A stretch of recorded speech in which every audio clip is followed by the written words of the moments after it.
Sono Maria Grazia Puzzu e mi occupo di sociale, anzi posso dire sono appassionata di sociale, ho creato una cooperativa sociale dal 1986 e da allora sono precaria.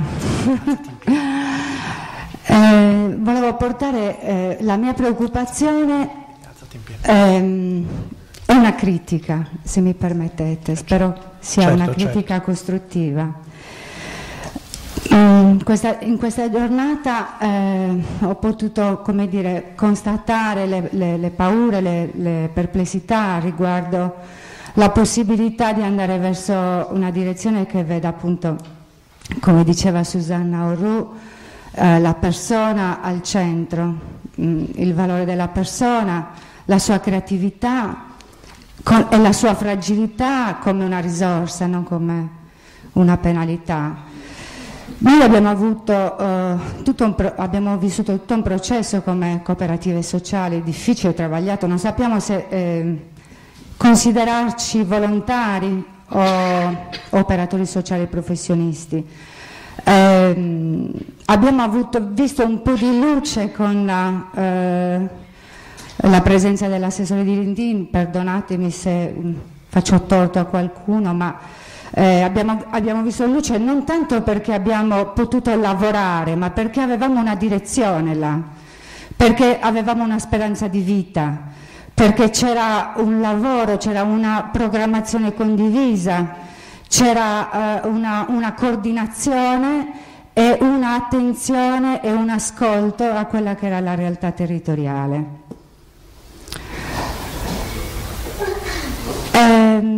L'altra questione che volevo porre è questa. Ultimamente mi sto trovando così a partecipare a dei forum, incontri, seminari, dove mi spaventa la totale presenza maschile ai tavoli degli esperti, senza togliere niente alla competenza e alla professionalità, però mi domando proprio in questo settore di cura alla persona, dove noi donne diciamo ce l'abbiamo come quasi nel DNA, dove ci occupiamo di relazione, dove ci occupiamo di accoglienza, di cerchio, di tondo, proprio di aprire le porte, no? Mi chiedo, ma com'è possibile che non possiamo metterci insieme, valorizzando proprio l'identità maschile e l'identità femminile, riconoscendo a ciascuno quella forza che è proprio data dalla femminilità e dall'essere maschile, e parlare insieme di progettazione, di cura alla persona, di cura dello spazio, di conciliazione. Non parliamo di tempi, della difficoltà di mettere insieme il desiderio di curare il proprio spazio, di curare la propria famiglia, di curare la relazione scuola-famiglia. Non parliamo più di prevenzione, oramai la prevenzione è diventata una parola proibitiva, però vediamo la disperazione e la rabbia di questi bambini a scuola, figli di genitori separati, scontenti, precari, disperati, soli, senza relazioni di vicinato, senza relazioni con gli oratori, con parentali. Ecco, di tutto questo dobbiamo parlare insieme. E oggi è stata data la parola alla signora, l'unica donna che è intervenuta, stava andando via, e allora veramente lo dico col cuore così spontaneamente come mi viene, mi dico lasciamoci insieme lo spazio per vedere come fare, anche in questa situazione di difficoltà dove non c'è paura di fare uno sforzo ancora, perché è necessario da parte di ciascuno di noi, però dandoci lo spazio e il tempo per farlo insieme. Scusate. Sì, grazie. Ancora un'ultima domanda. La signora in fondo. Ah no, sono ultime. Se potete essere brevi perché dobbiamo chiudere, per favore. Sono due, una signora in fondo e poi un'altra e poi chiudiamo. Sì, prego. Sì, non la sentiamo.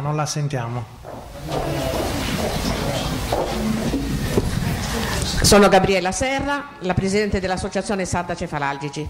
Posso dirvi una cosa, che tutte le associazioni qui presenti, e naturalmente siamo i primi ad avere i figli o le figlie o qualche persona, anche la stessa persona diremmo, che ha fondato le associazioni, si danno da fare per far, diremmo, mandare avanti i ragazzi o le ragazze o le altre persone, inventandosi anche 1000 lavori, 1000 cose. Dalle istituzioni dei corsi non vengono fatti, però c'è una cosa, l'istituzione cerca sempre questo foglio ISEE, non solo per noi disabili o per i disabili, perché anche per i bambini negli asili? Io vorrei una risposta. In questo cercano il foglio ISEE, quando bambini piccolini oggigiorno, se un genitore si è acquistato, diremmo, la casa con il mutuo, e va avanti a pagare sia asilo che tutte le altre cose, liquidi non ne hanno, come mai cercano ancora questo foglio ISEE? Questo volevo sapere. Grazie. Grazie. Ecco l'ultimo intervento.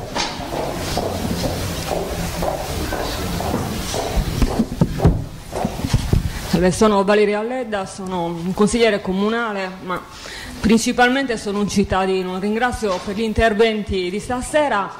Io ho avuto modo di sperimentare l'efficacia della 162 dei piani personalizzati, ovviamente quando applicata bene, nella qualità della vita delle persone e soprattutto nel rispetto della dignità e delle persone, che è la cosa più importante. Oggi è emersa una cosa molto chiara e anche sconcertante, ma che abbiamo visto tutti, che la nostra regione non applica le leggi o addirittura modifica o interpreta delibere stesse fatte dalla giunta stessa, come nel caso dell'ultima delibera che toglie punteggio alle persone sole e non applica anche altri criteri e quindi toglie punteggi ad altre categorie e quindi danneggia le persone forse le più deboli in assoluto. Sono d'accordo con quanto il genitore diceva, che non può ricadere anche lo stress dei ricorsi sui genitori, sulle associazioni. Quindi chiedo al Presidente dell'ANCI, si può fare l'ANCI portatore di un, non so, ricorso collettivo, di una battaglia collettiva per il rispetto delle leggi stesse fatte dalla Regione, che non possono essere a interpretazione. Quindi chiedo questo, può l'ANCI, a tutela di tutti i cittadini, di tutti i comuni, fare una battaglia collettiva per non gravare sempre sulle famiglie e sulle associazioni, che di battaglie ne fanno tante? Chiedo questo.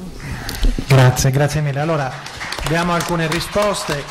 Dunque io, prima di dare la parola a Massimiliano Gioncada, una cosa dico subito, raccogliamo l'invito di Graziana Puzzu, siamo sempre attenti a qual è la situazione. Devo dirti che il precedente convegno che abbiamo organizzato c'erano 5 relatori donne e uno solo, quindi è stato un caso. Poi l'onorevole Barraccio purtroppo non è potuta venire all'ultimo momento, poi ha parlato Angela Quacquero, anche altre, però comunque è giusto, il ragionamento è giusto, perché se abbiamo fatto delle politiche, hai citato tu l'assessore Dirindin, ma per esempio l'applicazione dei progetti personalizzati in Sardegna, come ci piace dire spesso, è stata l'applicazione che ha permesso alle donne che erano agli arresti domiciliari senza aver mai compiuto nessun reato la possibilità di uscire dagli arresti domiciliari, perché finalmente si è passati alla condivisione di un carico. Per esempio è quello che l'attuale giunta regionale, quindi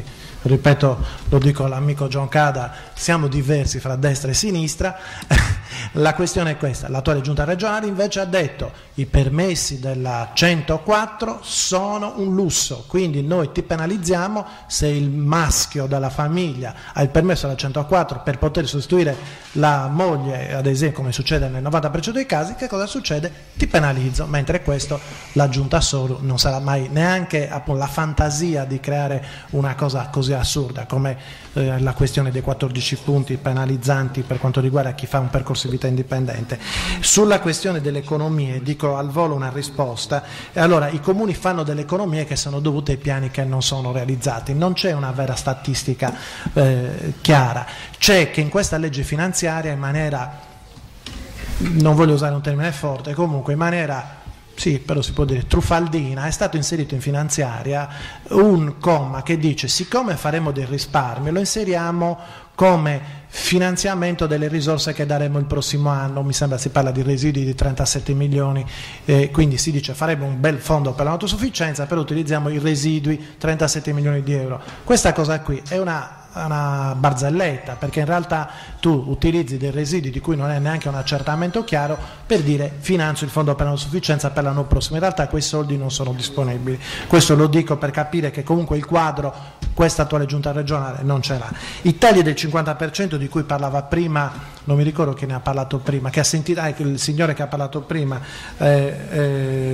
quando abbiamo parlato ha detto arriverò alla pensione. Non lo sappiamo se arriverà alla pensione, nel senso, nessuno di noi.